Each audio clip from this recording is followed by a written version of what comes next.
So you find a lot of young people, they are not willing to do what they ought to do, actually what they are advised to do, but they think that prayer is going to make it, like magical. That is what religion has done to people, okay? Because that's not Christianity. Yeah. Christianity also teach you that Ecclesiastic 9, whatever you find yourself to do it with all your might, with Amen. all your soul, with all your ability. And that's why our prophet also taught us, yes, whatever you want to do, be the best out of it. Yeah. Even if you make up your mind to be a criminal, be the best be criminal. the best criminal, not a mediocre. don't come halfway on it. That's the attitude. Yeah. So, and if you want to be a Christian, be a good kind of Christian. Don't be halfway Christian, become an incubator chicken Christian. People must follow you up, call you every time to come to church. To church. Throw yourself into it. Yeah. That's right. When William Branham prayed about his sick situation and was asking God, he said, God, if I die, I will come to heaven and I will tell you I trusted you and I died. So what does that mean? He believed God with all his heart, with no reservation. So I had an attitude. Why I make this story is that so we can go back to the prophet word. When Abraham don't just speak, he speak by inspiration. Yes. That is our attitude that bring result. Exactly. But many of us is that we are living in a generation of irresponsibility, where people want to, nobody want to accept responsibility. People just want to apportion blame, transfer responsibility to other people. Yeah. You don't have good reason to explain why they didn't do anything, believing that reason is enough. No reason. Actually, people don't know the word poor is not about people who lack. Check your words. Poor means unproductive. The word poor is not about people who lack things. People that are referred to poor people are people who are not productive. When you are not productive, then the word poor is referred to you. Exactly. So God created a man to be a manager. God created a man to work. If you read your Bible, Genesis 1, after Genesis 1 to the end, then Genesis 2 was the application of Genesis 1. Genesis 2:4 said the earth was filled with rock, no beauty, nothing. Nothing is functional. Because why? There was no human being. Man was the motivation of beauty. Until God created man, then water came from the ground, then garden was developed. So the first thing God did is he took a man, he made him, Genesis 2:15, and put him in the garden and said, cultivate it, dress it, make it beautiful, protect it. So man was made to walk. This is before fall. This is before the fall. So walk is not a curse. Yeah. But many of us do not know the difference between work and a job. Because I believe they look like the same, but they are not exactly the same. Yeah. Okay? Your job is what they pay you for what you do. But your work is what you are born to do. Your job can never make you wealthy. It has limitation in making you wealthy. What makes you wealthy is your work. You go to your job to learn your work.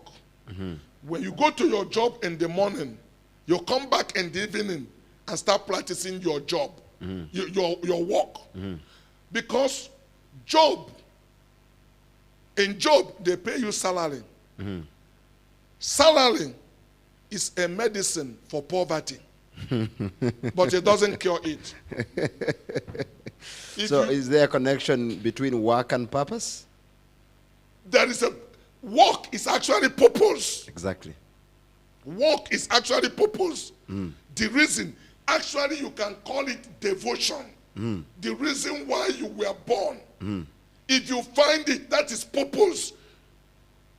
A natural world, even establishments that are purposely driven are much more successful than the ones that are profit driven. If you pursue purpose, you will achieve success. Because when you fulfill purpose, this is the reason why you were created. And that's why everybody must not be a doctor. Everybody must not be a lawyer. If God call you to sing, just go there and sing. And actually, you stop working when you find your purpose. Yeah. When you operate in your purpose, you don't do it with any stress. Yeah. Because it's like fish to water. Yeah, just swims. When fish is swimming, it's walking, but its wind doesn't pain him. When bird is flying, he's walking, but his wind also never pains him. So when you find your purpose of existence, you stop walking. It's something you love to do. And by doing it, the result will be so evident because you are in your purpose of life. Yeah, so it just comes natural. It comes natural. So when I tried all of those things, life was rough and hard, tough, difficult. Because this was before Nigeria's civil war. Which year are we talking about here? We are talking about like Nigeria's civil war broke out, I think 1960, either 62 or 63, I'm not very sure. But Nigeria had its independence in 1960. It wasn't long, soon after that, I think by 65, or the civil war broke out. Okay. And I was still a young man, a little boy, it's something you don't wish for anybody to see, where you see jet fighter come dropping bomb in people's house. We ran under the bunker. People could not go to farm to fish. We have to, it's about survival. We ate anything that is moving to be able to live. But I have sheer determination that if there's one person that will be alive and survive. So it's all about determination we made in ourselves. That's why when I teach principle, I tell people the first thing you need to bring on the table with God is desire. You must have desire. Because your desire is like your egg. The germ, the seed, come from God. But that seed will not fall on anything. If a woman make love with her husband, if she doesn't drop egg, she can make love as many times as possible. Nothing will germinate. Those eggs will die. So the egg has to be there for the seed to come into it. And you say life is created. So that desire will be there. So, and that's why Jesus in Mark 11:24 said, whatever you desire, you believe, you receive it, and you will have it. So desire, it comes first. Then the promise come on it. So you need to have that, and that desire is what I call hunger. And we have an issue here. I've seen it myself, and many have actually even told to me directly. When young people desire things, let's say big things, or they want to achieve certain things in life, our society, people will talk words to you. They will say, well, you are over ambitious, you are overly ambitious, you are proud, instead of encouraging. And many young people just stay back and and leave everything to fate. Okay, so that is very important point you have made there, but I would like us to balance it. And what do I mean by I want us to balance it? The reality is that the way God wants us to live, even though we are adult, is to live like little children. A little child do not know fear. God wants us to live a fearless life.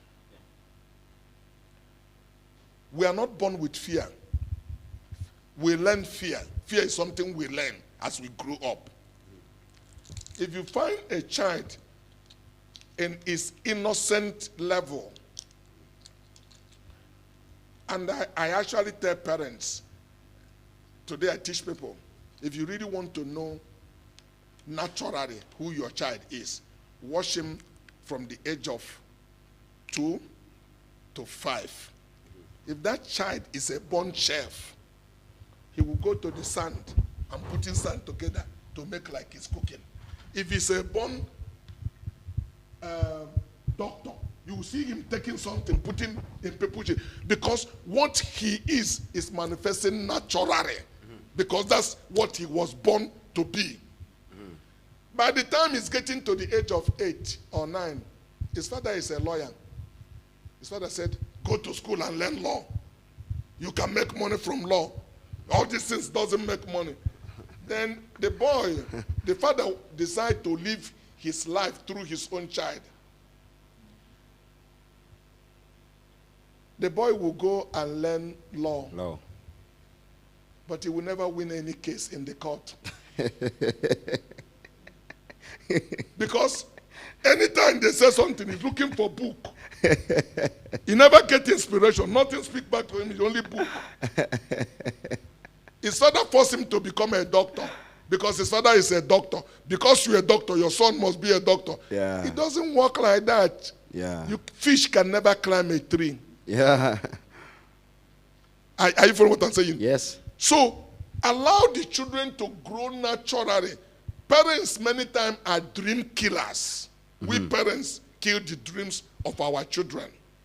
But the truth also is that if you, many times, it's really a difficult thing to explain. But I told people, problem many times is opportunity in life. Because the word crisis in Chinese language actually means opportunity. When you talk about crisis in China, not like in the direct interpretation of crisis in China is opportunity. Okay. You can Google That's it. amazing. You can Google it. So anything you think is an obstacle is an opportunity. If my father is alive, I did not believe my father could have allowed me to do some of the things I did at my teenage that brought me to where I am. So my father's death supposed to be a hindrance, but I turned it into opportunity. I knew there are things my children wanted to do that I stopped them. My last boy wanted to drive motorbike. I said, please stop that. You break your leg. You cannot do that. What, please stop. But I drove motorbike at the age of 11. I was not 12 when I drove motorbike. Yeah. My only son who drive motorbike out of my 4 boys is the one who disobeyed me.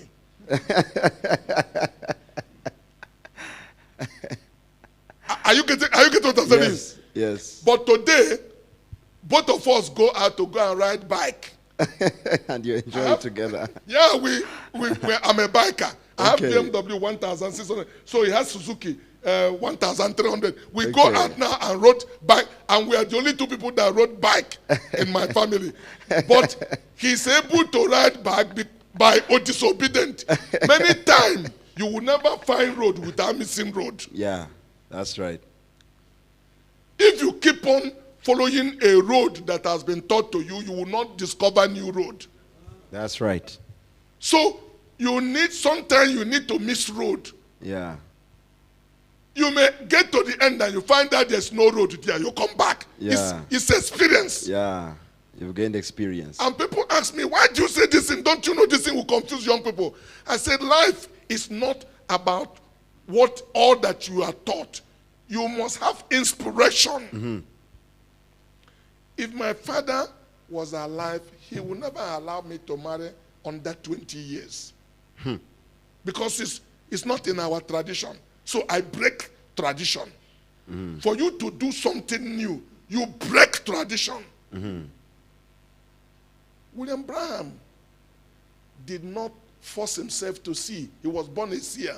And his brethren in Baptist church said, this is devil. You can't, what do you say you see? Because we don't see here. What do you say you are seeing? We don't believe any such thing. You don't believe such thing. Stop it. And he knelt down and started praying, God, I don't want evil spirit. Please take this thing away from me. But the gift and calling of God is without repentance. So he couldn't do anything about it. Yes. So if you are too guided, micromanaging people, you don't get to see the people fully actualize themselves. So sometimes we must also allow our young people to make their mistakes, because that's part of learning.